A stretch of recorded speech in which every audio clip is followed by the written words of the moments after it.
क्या आपके डॉक्टर ने आपको योगा करने से मना कर दिया है? जी हाँ, आपने सही सुना।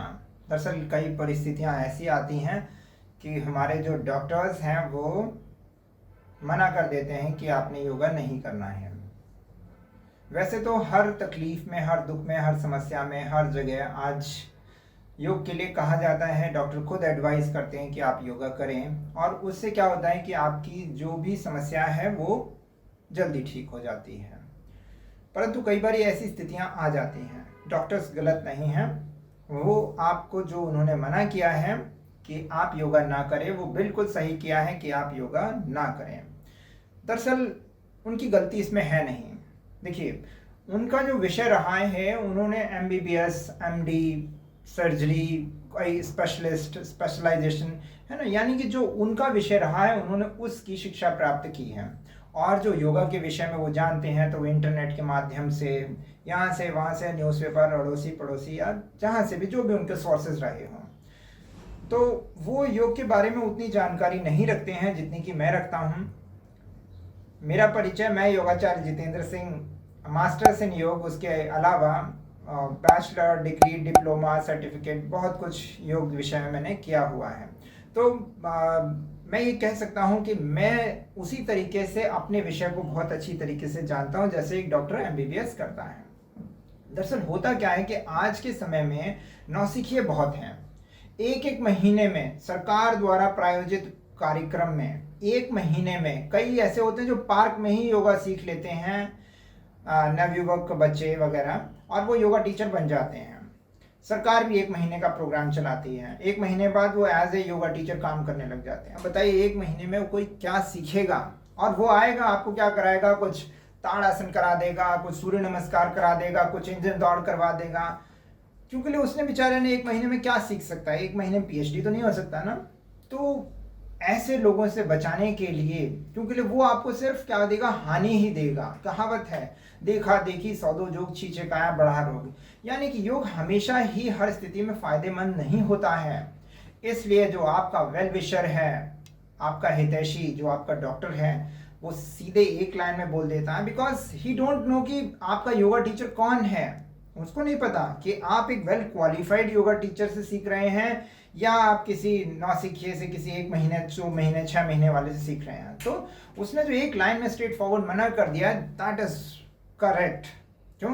क्योंकि ना तो उसको योग की पूरी जानकारी है, ना उस योगा टीचर को। और 90% ज़्यादातर केसेस में यही होता है कि आजकल जो मार्केट में योगा टीचर हैं वो बहुत ही अल्प ज्ञान रखते हैं, और ऐसी स्थिति जो होती है ना, वो बहुत खतरनाक होती है।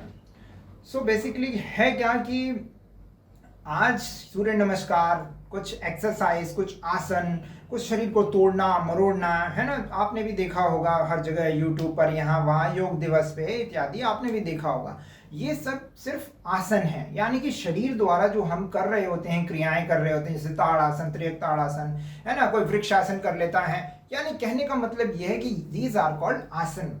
और प्राणायाम को जैसे इस तरीके से करते हैं हम, कहने का अर्थ है कि ये आसन और प्राणायाम, इसी को आजकल योगा कहा जाने लगा है। और इसको 95%, 98% लोग आज योगा को यही समझते हैं। बट योग क्या है? एक विशाल वृक्ष के समान है जिसमें बहुत सारी डालियां हैं, डालियां ही डालियां हैं। उनमें से एक डाली का नाम आसन है, एक का प्राणायाम। बाकियों का क्या?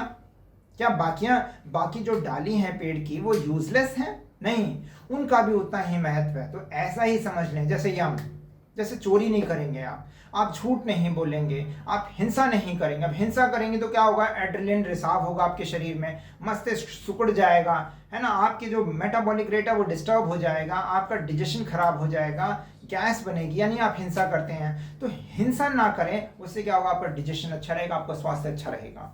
तो क्या हम हिंसा को नहीं सीखेंगे कि हम अहिंसा के मार्ग पर कैसे चल सकते हैं, और हिंसा के क्या हानियां हैं, अहिंसा के क्या लाभ हैं? ऐसे ही सत्य, ऐसे ही अस्तेय, त्राटक की एक क्रिया होती है जिसको आप आराम से बैठ कर सकते हैं। फॉर एन एग्जाम्पल, आपकी एड़ी में चोट लगी हुई है और डॉक्टर ने आपको योगा करने से मना कर दिया है। योगा मतलब वही खींचतान, सूर्य नमस्कार इत्यादि करने से मना कर दिया है। तो आप बैठ करके, सीधा बैठ करके आप त्राटक की क्रिया कर सकते हैं। आप ज्ञान ध्यान की यानी कि स्वाध्याय की बातें कर सकते हैं, आप तप कर सकते हैं, आप षटकर्म की क्रियाएं कर सकते हैं, आप यम नियम को जान सकते हैं, आप सूक्ष्म क्रियाएं कर सकते हैं। और ये सूक्ष्म क्रियाएं उन आसनों से बहुत ज़्यादा प्रभावशाली होती हैं, इनके जो लाभ हैं वो बहुत अधिक होते हैं। तो कहने का मतलब यह है कि आप हर स्थिति में आप योग कर सकते हैं। हाँ, कुछ ऐसी विशेष परिस्थिति होती हैं जिसमें कि आप पर्टिकुलर क्रिया नहीं कर सकते। जैसे मान लीजिए कि आपको अल्सर है और कोई नौसिखिया योगा टीचर आया और उसने आपको कपालभाति करा दी, तो आपका तो बहुत नुकसान हो जाएगा, आपकी तो जो प्रॉब्लम है वो और कई गुना बढ़ जाएगी। तो डॉक्टर ने मना किया, ठीक किया ना। लेकिन उस डॉक्टर को ये तो नहीं पता कि आपका योगा टीचर मैं हूँ और मैं हर रोग को अच्छी तरीके से समझता हूँ, जानता हूँ, और जो मैं आपको क्रिया कराऊंगा वो आपको सिर्फ और सिर्फ फायदा देगी और जिसमें कोई दो राय नहीं। अब चुनाव आपका है, क्योंकि जीवन आपका है, समय आपका है, सब कुछ आपका ही है। मैं तो बस ये चाहता हूं कि आप संपूर्ण योग को जाने, स्वस्थ रहें और मस्त रहें। मिलते हैं शीघ्र। प्रणाम।